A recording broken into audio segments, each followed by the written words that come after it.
स्वागत है आपका यस न्यूज़ कर्नाटक एक्सप्रेस में। मैं आपके साथ सुफियान हूं। आइए आज की खबर पर नजर डालते हैं।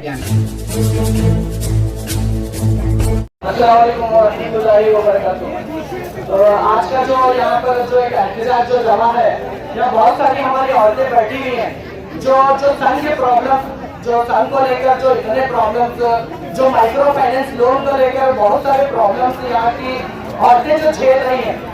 एक तो मैं ये बात पूछना चाहता हूँ, ये औरतों को जो लोन दिया जा रहा है वो किस बेस पर दिया जा रहा है? औरतों का ना ही कोई इनकम सोर्स है, ना ही कोई वो जॉब करती है, ना ही कहीं काम पर जाती है, तो ये लोन उनको क्यों जा रहा है? जब मर्द हकदार जब लोन को पूछने जाते हैं तो मर्दों को लोन की फैसिलिटीज नहीं दी जाती, लेकिन इन औरतों को दिया जा रहा है। इसकी वजह क्या है ये मैं पूछना चाहता हूँ। जब ये औरतों को लोन दिया जा रहा है तो इन पर अत्याचार भी किया जा रहा है। इन पर अत्याचार बहुत सारे टाइप से अत्याचार किया जा रहा है।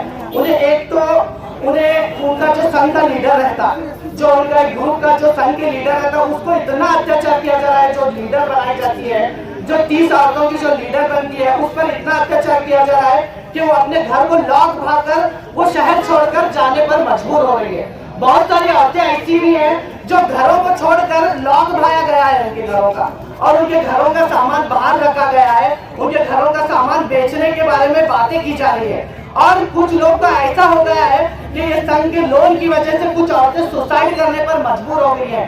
खुदकशी बहुत सारी औरतें गुलबर्गा में की है।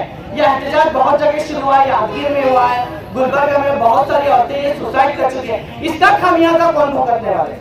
जो औरतों को ये लोन दिया जा रहा है, एक तो इनके पास भरने की कैपेसिटी नहीं है, और एक लोन भरने के चक्कर में फिर उन्हें दूसरा लोन दिया जाता, फिर दूसरा लोन भी अभी नहीं फेल किए रहते, वो तीसरा लोन दिया जाता ताकि वो दूसरे लोन को फिर किया जाए। इस तरह जिस तरह से 30,000 लोन दिया जाता उनको, वो 30,000 का लोन 3 लाख तक पहुंच जाता है। कितने लाख तक? 30,000 का लोन जब वो औरतें लेती हैं, जो ये बेबस औरतें हैं, जो 30,000 का लोन लेने के बाद उसे 3 लाख लोन दिया जाता है। और इसका रेट ऑफ इंटरेस्ट क्या ले रहे हैं ये लोग?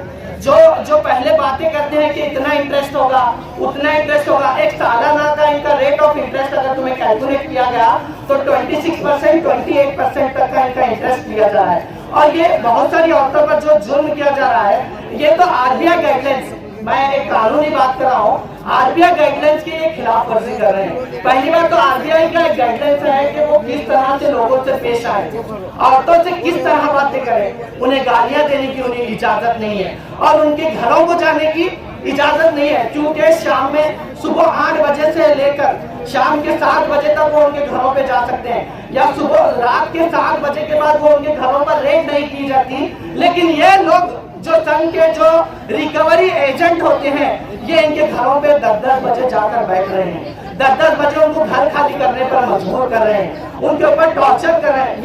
ये आर्टिकल 21 जो कॉन्स्टिट्यूशन का आर्टिकल 21 है, जो हमें इज्जत से जीने की आजादी देता है, उस आजादी का हक इन औरतों से छीना जा रहा है। ये हम इसकी डिमांड करते हैं। और ये जो चीज है, जो ये prohibition of exorbitant interest act की खिलाफ वर्जी कर रहे हैं। कर्नाटका का जो एक्ट है, prohibition of exorbitant interest act की खिलाफ वर्जी कर रहे हैं। और एक जो लेबर एक्ट, जो मनी लॉन्डर एक्ट की भी खिलाफ वर्जी की जा रही है। और जो आईपीसी का जो पुराना एक्ट था 506, 504 के तहत इन पर कंप्लेंट की जाए। जिनको भी, जो भी औरतों को जो टॉर्चर कर रहे हैं, आपकी रिस्पॉन्सिबिलिटी बनती है कि जो भी आपको टॉर्चर कर रहा है, आप जाकर करीबी कंप्लेंट में, पुलिस स्टेशन में जाकर उनके नाम पर कंप्लेंट दर्ज कराएं, यह आपका फर्ज बनता है। और जो आपकी संघ लीडर, जो भी आपकी संघ लीडर है, जिसे घर खाली करने पर मजबूर किया जा रहा है, जिसे टॉर्चर किया जा रहा है, वो जो ग्रुप लीडर आपकी बनाई गई है, उसके साथ मिलकर आप जाकर करीबी पुलिस स्टेशन में कंप्लेंट दें। अगर वहां पर कंप्लेंट नहीं दी जाती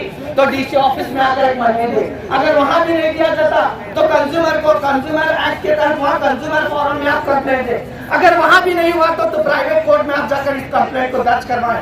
देखिए, ये कर्नाटका के जो स्कीम्स निकले हैं, और ये ऐसा क्यों होता है मैं आपको बता रहा हूँ। हमारी औरतें जाकर इतना कर्ज में क्यों डूब रही है, इसकी एक वजह है। जो कर्नाटका में इतने फैसिलिटीज दिए गए, औरतों को एम्पावरमेंट करने के लिए। लेकिन हमारी औरतों को पता ही नहीं कि कर्नाटका में कितने गवर्नमेंट स्कीम है, उन स्कीमों को कैसे लिया जाए उसके बारे में इनको पता नहीं रहने की वजह से ये औरतें क्या कर रही है, संघों में जाकर मुलविस हो रही है, ब्याज बड्डी में जाकर मुलविस हो रही है।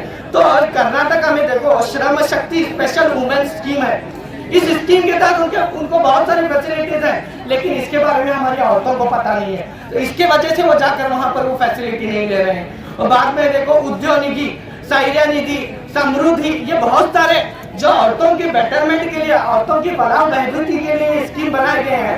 ये एक स्टेट गवर्नमेंट और ये सेंट्रल गवर्नमेंट की जिम्मेदारी बनती है ताकि उन्हें एजुकेट करें, ताकि वो औरतों को एजुकेट करें कि वो किस तरह से स्कीम ले। ये बहुत सारा जो टॉर्चर है, हम चाहते हैं कि जो संघ का जो लोन दिया जा रहा है, जो जबरदस्ती आकर लोन दिया जा रहा है, और ये जो संघ की क्लासेस घरों में चलाने की इजाजत नहीं है, गलियों में आकर कोने कोने में बैठकर ये क्लासेस चला रहे हैं और वहाँ पर बहुत सारी औरतों को बुलाकर कस्में खिला रहे हैं। वहाँ पर बुलाकर एक ग्रुप रहता है औरतों का, वहाँ ये लोग कस्में खाते हैं, कस्में खाकर बोलते हैं कि अगर कोई भी औरत वहाँ लोन नहीं भरी तो हम सब उसके रिस्पॉन्सिबल हैं, हम लोग लोन भरेंगे। लेकिन मैं और बहुत गहराई से जब मैं ये बात सोचता हूँ तो मुझे पता चलता है कि हमारी औरतों को संघ के लोन की तरफ जाने की जरूरत क्या पड़ी। इसकी जरूरत क्या पड़ी, इसके पीछे एक बड़ी वजह हमारे मर्द हजरात की भी है, हमारे कौम के कुछ लोगों की भी है।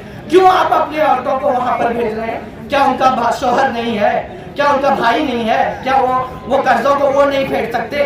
क्यों आप अपनी औरतों को दूसरों के हवाले करके एक दूसरे जो गैर महरम मर्द आकर आपके घरों में घुसकर एक मीटिंग चला रहे हैं? आपको शर्म आनी चाहिए, हमारे मर्द हजरात को शर्म आनी चाहिए जो अपनी औरतों को संघों में बटा रहे हैं। हमारे मर्द हजरात को, भाइयों को शर्म आनी चाहिए जो अपने आप को भाई कहते हैं, वो भाई कहलाने के लायक नहीं है, क्योंकि अपनी बहन को जाकर वहाँ संघों में बता रहे हैं, कर्जे दिला रहे हैं। आपकी वो रिस्पॉन्सिबिलिटी नहीं है क्या?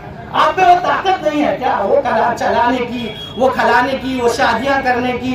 या फिर आपकी वो हैसियत नहीं तो उतनी बड़ी शादियां मत करो, उतने बड़े प्रोग्राम मत करो। कर्ज लेकर आपको शादियां करने के लिए कोई बोला है क्या? मैं पूछ रहा हूँ औरतों को, कर्ज लेकर आप जो कर्ज बार बार जो संघों की तरफ जा रही है, बहुत बुरी चीज है। हमारी औरतों को समझना चाहिए, आपको संघों से दूर रहना चाहिए। आप इस्लाम के मानने वाले भी हैं और बहुत सारे लोग यहाँ भगवत गीता के मानने वाले भी लोग हैं। भगवत गीता भी उसकी इजाजत नहीं देता, ना कुरान उसकी इजाजत देता। ये दोनों धर्मों में हराम है, सूद लेना हराम है, सूद देना हराम है, और सूद लिखने वाला भी हराम है। इसलिए आप ये चीज से बचे, खासकर बचे और अपने आने वाली नस्लों का फ्यूचर संवारें। आपके इस संघों के लोन की वजह से आप अपने बच्चों का फ्यूचर बर्बाद कर रही हैं। बस मैं इतना कहकर अपनी बात को खत्म करता हूँ। ಯಾವುದೇ ಹೊಸ ಸುದ್ದಿಯನ್ನ ನೋಡಲು ನಮ್ಮ ಎಸ್ ನ್ಯೂಸ್ ಕರ್ನಾಟಕ ಎಕ್ಸ್‌ಪ್ರೆಸ್ ನ ನೋಡ್ತಾ ಇರಿ, ಹಾಗೆ ನಮ್ಮ ಚಾನೆಲ್ ನ ಸಬ್ಸ್ಕ್ರೈಬ್ ಮಾಡಿ, ಬಾಜು ಇರುವ ಬೆಲ್ ಐಕಾನ್ ಅನ್ನ ಕ್ಲಿಕ್ ಮಾಡಿ, ಹಾಗೆ ನಮ್ಮ ಚಾನೆಲ್ ನ ಲೈಕ್ ಮಾಡಿ, ಶೇರ್ ಮಾಡಿ. ನಮ್ಮ ನಡೆ ಸತ್ಯದ ಕಡೆ.